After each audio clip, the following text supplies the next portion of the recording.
സാജൻ്റെ കൂട്ടായ്മയിൽ ഏകദേശം ഒരു 16 വയസ്സ് 15 വയസ്സ് മുതൽ 10-30 വയസ്സ് വരെയുള്ള ആളുകൾ ഈ സാജൻ്റെ സംഘത്തിലുണ്ട്. അപ്പോൾ അന്ന് സാജന് വേണ്ടി ഇവരൊരു പാർട്ടി സംഘടിപ്പിച്ചു. ഈ ആവേശം മാതൃകയിലാണ് അന്ന് തെക്കേ ഗോപുരനടയിൽ ഒരു പാർട്ടി സംഘടിപ്പിച്ചത്. അപ്പോൾ പാർട്ടി സംഘടിപ്പിച്ചു. പിന്നെ രംഗണ്ണൻ സ്റ്റൈലിൽ സാജൻ എൻട്രി തീരുമാനിച്ചു. അങ്ങനെ സാജൻ്റെ എൻട്രി തീരുമാനിച്ചു. അതിനുവേണ്ടിയുള്ള ക്യാമറയും കാര്യങ്ങളും എല്ലാം ഗുണ്ടകൾ സെറ്റ് ചെയ്ത് വെച്ചു. ഗുണ്ടകളാണെങ്കിലും ക്യാമറയൊക്കെ നന്നായിട്ട് കൈകാര്യം ചെയ്യാൻ അറിയാം. ക്യാമറയൊക്കെ കൈകാര്യം ചെയ്യാൻ ഇവർക്കറിയാം.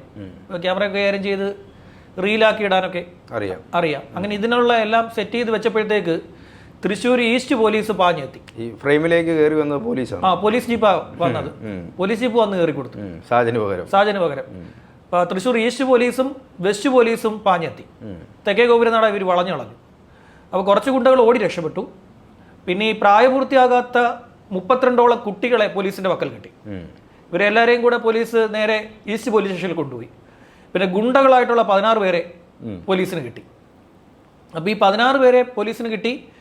ഈ കുട്ടികളുടെ എല്ലാ രക്ഷകർത്താക്കളെ പോലീസ് വിളിച്ചു വരുത്തി.